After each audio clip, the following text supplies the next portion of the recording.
In this video, we're going to talk all about absolute value, and if you're one of my students, you probably have some guided notes to fill in along with me. And so we're going to start with some vocabulary here. First off, absolute value, the way we're going to define it in this class is just the distance away from zero. Because of that, we're going to say distance is always positive. So you can think about, like, if you get in your car and you throw it in reverse, even though you're going backwards, you're still covering distance, and you would measure that in a positive amount, right? And like how many feet or probably how many miles you'd go if you were in a car. So kind of think of distance as always being positive. So if we have the absolute value of 3 or the absolute value of -3, we know the answer is 3, hopefully. If you don't, now you do. All right, but for both of those, the way we get the distance is kind of thinking how far away each of those are from 0. So for example, +3, 1, 2, 3 is here, of course, right? And if you think back to elementary school with the loops, that's 1, 2, 3 units away. And that's how we got a distance of 3. It's the distance that's covered is what absolute value is really measuring there. Same thing for -3. -3 is back here. And 1, 2, 3 loops away for that as well. All right, let's try some examples with the absolute value. All right, so when it comes to solving some of these absolute value equations, what you want to do is follow these certain steps. All right, first off, we have isolate the absolute value bars. So to indicate absolute value, they have these kind of long bars around each of these problems. We have to get that isolated, meaning it's the only thing on that side of the equal sign. Secondly, we need to make 2 cases, a positive case and a negative case. I'll show you what that means here in a second when we do them. And then lastly, for each of those cases, we have to solve both of them. So in this first one here, is it isolated? Is step 1, is that already true? And yes, it is. It's the only thing on that side of our equal sign. Everything else, the 15, is on the other side. So there can be stuff inside of it, that's okay. But it has to be the only thing on that side of the equal sign. So we can go to step 2. We're going to make our 2 cases. I like to draw arrows like this. Okay, and then we're going to drop the absolute value bars. As soon as you make your 2 cases, you no longer need the absolute value bars. So we're going to say 2x minus 9 equals, and the first one's just going to be a positive 15 like we have there. And the second one's going to be the same thing, but it's going to equal a negative 15. 2x minus 9 equals negative 15. Okay, so then I need to just solve both of these, which is like our last section that we did. If I solve this one, we're going to add 9 to both sides, and now 2x equals 24, and so x equals 12. On the other one, if I add 9, plus 9, now we have 2x equals negative 6, and if I divide both sides by 2 here, x is going to equal a negative 3. So both of those, if I were to plug those back into my equation, they would give me 15 when I take the absolute value, even the negative one. For example, if I plug in a negative 3 here, what is negative 3 times 2? Well, it's negative 6. Negative 6 minus 9, going further down, is negative 15, but the absolute value of negative 15 is positive 15. All right, let's try another one. This time, is this isolated? No, it's not. We have a +8 that we need to move to the other side first before we can make our 2 different cases. So this one, I'm going to subtract 8. Okay, minus 8. So that's going to cancel there. I still have the absolute value bars because I haven't made the 2 cases yet. We're going to have 1 minus 4t equals, and then 13 minus 8 is 5. All right, now it is isolated, so I can make my 2 different cases. On the first one, we're going to get 1 minus 4t equals positive 5. And on the second one, 1 minus 4t equals a negative 5. So notice 2 things happen there. One, I no longer have my bars. The absolute value bars are gone because I split those up. And then 2, one case was positive. It's what it equals, is a positive 5. The other one is a negative. All right, let's solve these separately.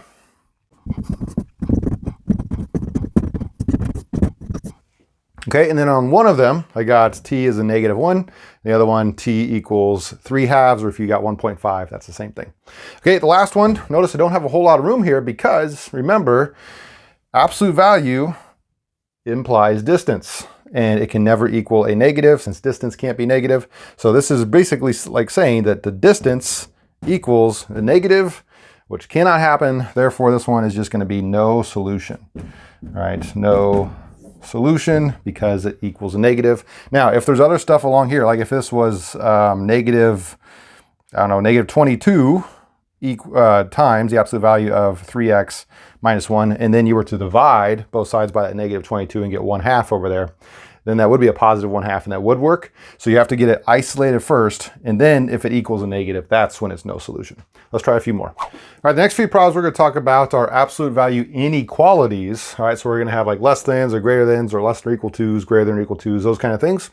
Okay, and to kind of show you what this is meaning as far as a graph goes, I have kind of these ones listed out for us. You should have these on your notes as well. And the first one, this says that the absolute value of x is less than 4. Now remember, the absolute value implies distance away from 0. And so what this is really saying is that x has to be somewhere in the range that's less than 4 away from 0, if I kind of add on that phrase. And so we know less thans and have open circles. Oh, that marker is not very good. Let's try this one. Less thans have open circles like this, okay? And if it has to be less than that away from 0, this range right there is going to be shaded in. All right, similarly, this one is going to be greater, the absolute value of x is greater than 4 away from 0. And so again, open circles for the greater than, and then now this range is not going to be filled in, but the one greater than that away from 0 is going to be, has to be further than 4 away from 0. And then last one, if it's the absolute value of x equals 4, then this means that there's just going to be a solid dot at both -4 and +4 with no shading, because it's not going to be less than or greater than, it's going to be exactly equal at those spots. Okay, so that said, we're going to focus on kind of the inequality ones. We already kind of looked at what the equations were in our last few problems. So starting with these two, here we have m, the absolute value of m minus 2 is less than 7. Now similarly to before, is this isolated? Yes, it is.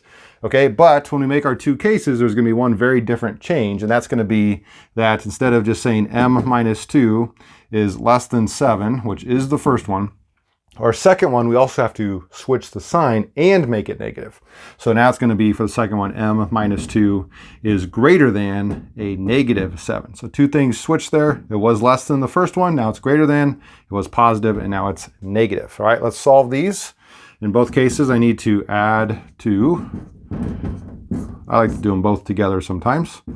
So then we're going to get m is less than 9. And the other one, m is greater than, and then -7 plus 2 is a -5. Okay, and then let's go ahead and graph this as well, since this is going to have a range to it. So I like to put both 0 and then the two numbers I'm working with. So -5 comes first, and then 9 would be over here. Okay, they're both going to be open circles at those spots. And now you could say that it's going to be less than 9, so this one's shaded this way, and this one's going to be greater than -5, shaded that way. So it'll look like this, right? One kind of warning with graphing is that you'll never have them both going to the left or both going to the right. They're either going to both go together or both go apart. All right, especially with absolute value inequalities, it will never both go the same way. All right, let's try this one over here. Another warning, if you will, is that you cannot distribute into absolute value. You have to either multiply or divide. And so in this case, it might be easiest to multiply by 2 to get rid of this 1/2, which is the same thing as dividing by 1/2. Remember, you flip and multiply, so we're multiplying by 2. That should cancel this. On the other side, we would get 10. So now I would have the absolute value of 3x minus 7 is greater than or equal to 10. Okay, and then I can make my two cases. First case, 3x minus 7, hopefully I have room here, is greater than or equal to +10. In the second case, 3x minus 7 is going to be less than or equal to, the sign switches, and it's going to have the -10 over there. All right, let's go ahead and add 7, divide by 3. I'll do it kind of quickly. I'll let you do it as well.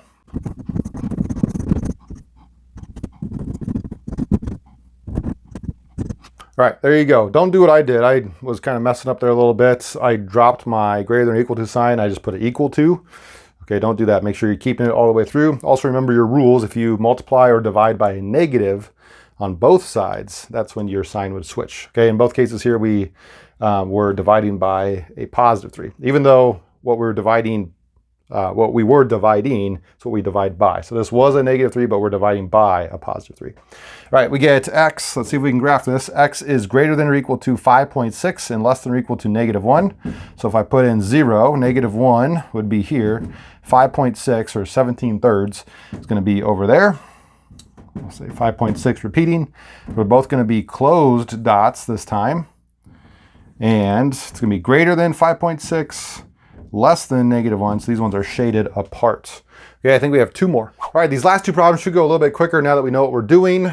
This one says the absolute value of 2x minus 5, all divided by -3, is going to be greater than a -1. So just because it doesn't equal, but it's greater than a negative, that doesn't mean it's going to be no solution just yet. We have to get isolated, and right now there's a -3 with it. In fact, if I were to multiply this whole thing by -3, and this side as well, now all of a sudden, oops, by -3, now all of a sudden it's going to be a +3, and it will work. So we have 2x minus 5, the absolute value of that, is going to be, and remember, we multiplied by a negative, so our sign is going to switch. So instead of greater than, it's going to be less than a +3. Now it is isolated, so we can make our two cases, and we're going to say it's 2x minus 5 is less than 3, and 2x minus 5 is greater than a -3. Then you can solve this like normal. Let's add 5 plus 5 plus 5, and divide both by 2. Oop, that's not right. That should be an 8. Let's see, 2x greater than, this one's a 2. Okay, and then if we divide by 2, we get x is less than 4. And on this side, divide both sides by 2, x is greater than 1. So if we graph this again, I like to put 0, and then both these are positive, so 1 and 4. We have 1, and then 4 will be over here. They're going to both be open dots. Okay, it's going to be less than 4 and greater than 1, so it's stuck in that range between 1 and 4 like that.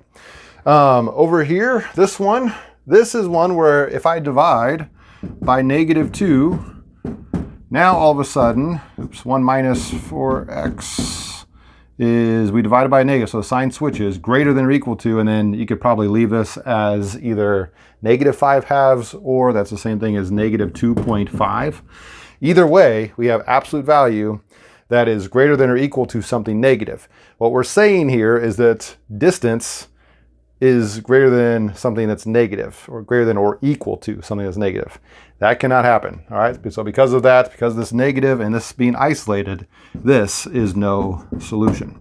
So that's how you find the absolute value of equations and inequalities. I hope that helped.